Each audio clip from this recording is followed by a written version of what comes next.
Jangan mengumpat, jangan bercanda, jangan dengarkan musik tertentu, jangan berada di bar, klub malam, gang gelap, jangan berpakaian tidak pantas, jangan berbelanja pada hari Minggu. Tidak banyak kesenangan, bukan? Dengan daftar yang menyesatkan tersebut, saudara dapat berpikir bahwa kekristenan adalah tentang apa yang tidak kita lakukan, bukan apa yang dapat kita capai. Dan saudara dimaklumi jika berpikir bahwa orang Kristen membosankan atau menghabiskan kebanyakan waktunya untuk mencoba mengikuti banyak aturan. Namun jika saudara membaca Alkitab sepenuhnya, saya rasa saudara takkan berkata bahwa Yesus itu membosankan atau dia bertindak seperti penegak aturan. Dia lebih peduli tentang pentingnya orang memahami kepenuhan hidup.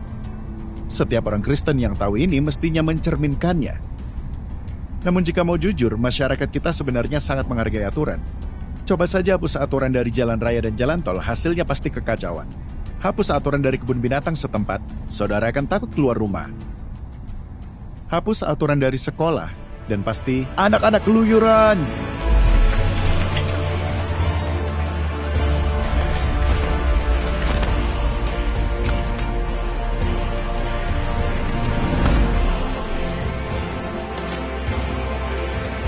Beberapa aturan di dunia ini memang benar-benar gila.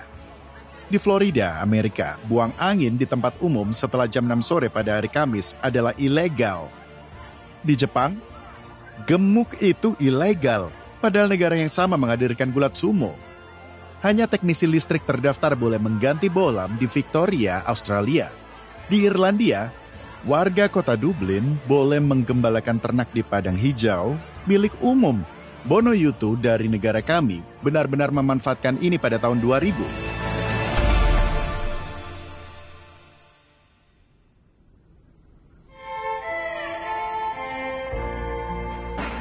Namun dalam hal iman, aturan dan prinsip berfungsi sebagai cara membawa nilai ke dalam hidup kita.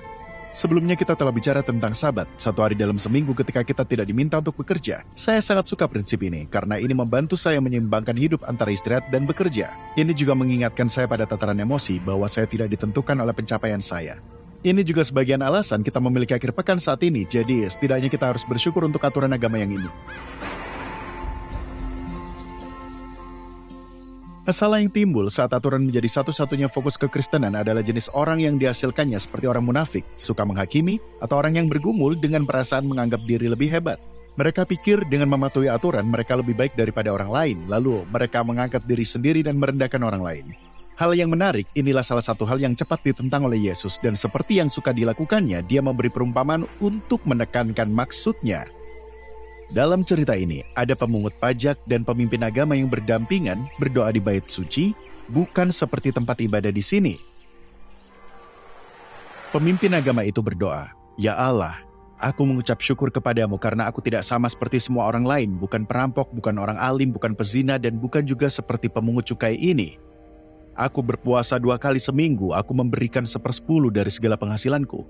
Pemungut cukai itu berdoa, "Ya Allah, kasihanilah aku, orang berdosa ini."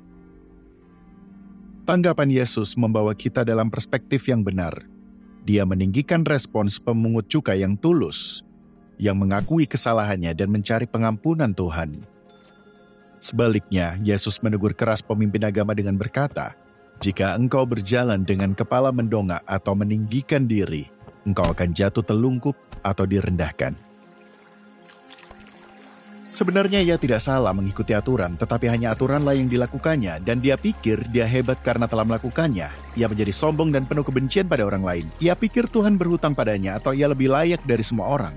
Yang ia lupakan adalah perintah yang terutama dari semuanya, mengasihi Tuhan Allahmu dengan segenap hatimu dan mengasihi sesamamu seperti diri sendiri. Kekristenan selalu merupakan hubungan antara Tuhan dan ciptaannya.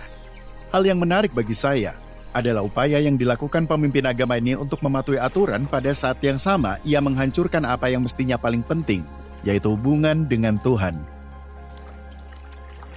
Kita, orang Kristen, mestinya menjadi teladan terbaik untuk kerendahan hati. Kita adalah kumpulan orang gagal dan kacau, yang tahu kekurangan kita, tetapi mengerti kemerdekaan yang diberikan pengampunan Tuhan. Jadi, mengikuti aturan atau prinsip bagi saya, hanyalah konteks untuk mencoba hidup seperti Yesus. Cara kita menghabiskan waktu kita, uang kita, bagaimana sikap kita sebagai teman, anggota keluarga, pacar, semua dibentuk oleh hidup Yesus. Dia memberikan hidupnya untuk saya, itulah alasan saya bersemangat. mencoba hidup seperti dia.